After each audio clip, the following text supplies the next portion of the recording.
வில்லு பாட்டு.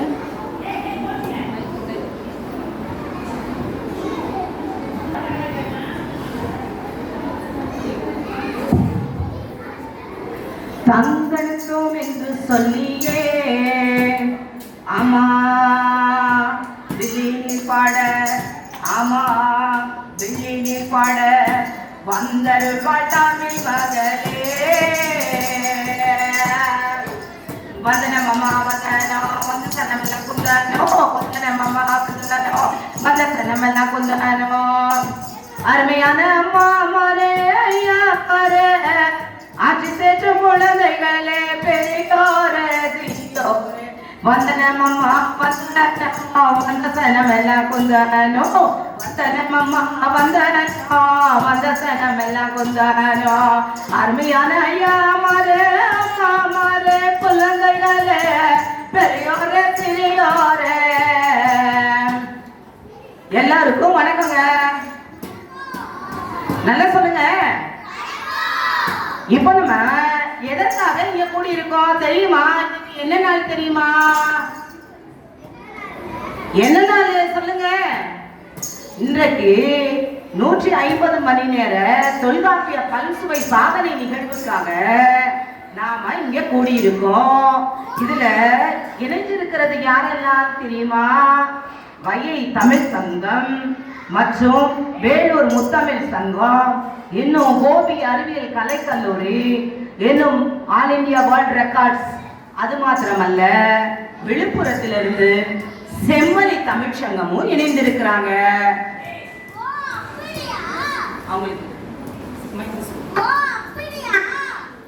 ஆமா, தொல்காப்பியத்தை எழுதினது யாருன்னு தெரியுமா? தொல்காப்பியத்தை எழுதினது யாரு? இவர் அகத்தியரின் மாணவர்னு சொல்றாங்க. யாரோட மாணவர் சொல்றாங்க? யார் மாணவர்? இதோட காலம் பார்த்தோம்னா சங்க காலம்னு சொல்றாங்க. எந்த காலத்துல எழுதப்பட்டது தொல்காப்பியம்? இதுல 3 அதிகாரம் இருக்குது. என்னென்ன அதிகாரம் தெரியுமா மாணவர்களே? உங்களுக்கு தெரியுமா? நான் சொல்லணுமா? எழுத்து அதிகாரம், சொல்ல அதிகாரம், பொருள் அதிகாரம்னு 3 அதிகாரங்கள். அதிகாரத்திற்கு ஒவ்வொரு அதிகாரத்திலையும் 9 இயல்கள் கொடுக்கப்பட்டிருக்கு. மொத்தமாக 27 இயல்கள் இங்கே கொடுக்கப்பட்டிருக்கு. நூற்பாக்கள் பார்த்தீங்கன்னா 1610 பாடல்கள் இருக்கு. இதனுடைய இயற்பெயர் என்னன்னு பார்த்தீங்கன்னா பழைய காப்பிய குடியினர் அப்படின்னு சொல்றாங்க. இது ஐத்திறத்தை தொல்காப்பியனார் கற்றிருக்கிறார். தொல்காப்பியர் எந்த திறன்களை எல்லாம் கற்றிருக்கிறார்? எப்படிப்பட்ட திறமை வாய்ந்தவராய் காணப்பட்டார்? ஐத்திரம். என்ன திறம்? நன்று நன்று, நல்ல சிறப்பா சொல்றீங்க, நல்லா கவனிக்கிறீங்க. இந்த சிறப்பு பாயிரத்தை எழுதினது பரம்பனார். பரம்பரனார் சொல்லுங்க. சிறப்பு பாயிரத்தை எழுதினது யார் மாணவர்களே? ஆமா. அடுத்ததாக 4 வகையான அழுகைகளை குறித்து சொல்லி இருக்கிறார். அழுவீங்களா? எதுக்கெல்லாம் அழுவீங்க? நீங்க எதுக்கெல்லாம் அழுவீங்க? வேண்டாம், தனியா சொல்லுங்களேன். ஓ, திட்டினா அழுத சாதிப்பீங்க. அப்புறம் நீங்க அம்மா திட்டினாங்க, எல்லாமே திட்டினா, ஓ அந்த அளவுக்கு பாசம். சரி, இங்க நம்ம தொல்காப்பியத்துல என்னென்ன அழுகைகள்லாம் இருக்கு அப்படின்னு தெரிஞ்சுப்போம். இழிவு, ஈரத்தல், அசைதல், வறுமை அப்படின்னு தொல்காப்பியர் குறிப்பிட்டிருக்கிறார். இதுல ஓரறிவு முதல் 6 அறிவு வரை இந்த தொல்காப்பியம் நூல்கள்ல குறிப்பிடப்பட்டிருக்கிறது. நமக்கு வலதுபுறம் ஒருத்தரும் இடதுபுறம் ஒருத்தரும் இருக்கிறாங்க. யாருங்க? யாருங்க? இப்ப யாரு? யாருங்க? தொல்காப்பியத்தில் எழுதினது யாரு? என்ன எழுதினாங்க தொல்காப்பியனா? தொல்காப்பியம். Very good. சரி, இதுல எழுத்ததிகாரம் பார்த்தோம். எழுத்துக்களை குறிக்கிற அதிகாரம் எழுத்ததிகாரம். எழுத்துக்கள் என்னென்ன எழுத்தெல்லாம் இருக்கு தமிழ்ல? அ ஆ இ ஈ உ ஊ ஏ ஏ ஐ ஓ ஓ ஔ. இப்போ அவங்க எழுத்துக்கள்லாம் சொன்னாங்க. அதெல்லாம் என்ன எழுத்துக்கள் தங்கங்களே? உயிரெழுத்துக்கள். உயிரெழுத்துக்கள் எத்தனை மொத்தம்? உயிரெழுத்துக்கள் எத்தனை?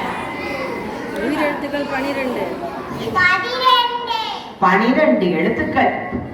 அக்கா தெரியல, டென்ஷன் ஆகுது. சரி, அடுத்ததாக இன்னும் எழுத்து இருக்கு. வேற என்ன எழுத்தெல்லாம் இருக்கு?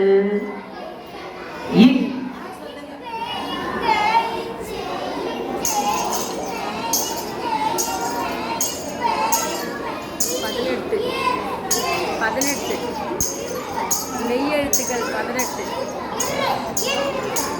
ஓகே, இதெல்லாம் என்ன எழுத்துக்கள் தங்கமே?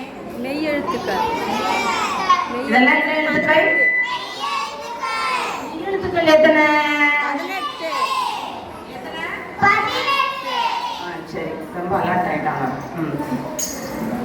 உயிரும் மெய்யும் சேர்ந்தது உயிர்மெய். சொல்லுங்க. உயிர்மெய். உயிர்மை. உயிர்மை எழுத்துக்கள் மொத்தம் எத்தனை இருக்கு தமிழ்ல? உயிர் 12, மெய் 18. இரண்டினுடைய பெருக்கல் பலன் என்னது? உயிர்மை எழுத்துக்கள். சரியா? இது எல்லாம் ஆகமாய் மொத்தமாய் தமிழ்ல மொத்தம் 247 எழுத்துக்கள் காணப்படுகிறது. அது மட்டும் இல்ல, வல்லினம், மெல்லினம், இடையினம் இதெல்லாம் கூட குறிப்பிடப்பட்டிருக்கிறது. சுட்டு, மாத்திரைகள், குறில், நெடில் இதெல்லாம் விளக்கமாக குறிப்பிட்டிருக்கிறாங்க. அடுத்ததாக வாழ்வியல் முறைகள் எல்லாமே ஒரு மனிதனுடைய வாழ்க்கையை குறித்து.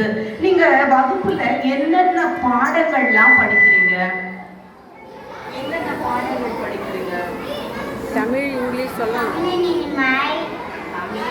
English, maths, science, social science. எல்லாம் ஆங்கில வழியில கற்கிறாங்க. அதனால தமிழே மறந்து போச்சு. தமிழ் மட்டும்தான் தமிழில் சொல்லி இருக்கிறார்கள். நன்றி மாணவர்களே. 5 அறிவியல், சமூகவியல், கணிதம் எல்லா பாடங்களையும் குறித்து என் தொல்காப்பியனார் தொல்காப்பியத்திலே குறிப்பிட்டிருக்கிறார். சரியா? அடுத்ததாக இது ஒரு பழமையான தொன்மையான நூலாய் காணப்படுகிறது. ஆனால் இது ஒரு இலக்கண நூலாய் இருக்கிறது. உலகம் அறியப்படாத நூலாய் இருக்கிறதால் உலகச் செல்வோம் உலகிற்கு. நான் ரெடி, நீங்க ரெடியா? ரெடி. போகலாமா? உலக செல்வோமா தொல்காப்பியத்தை?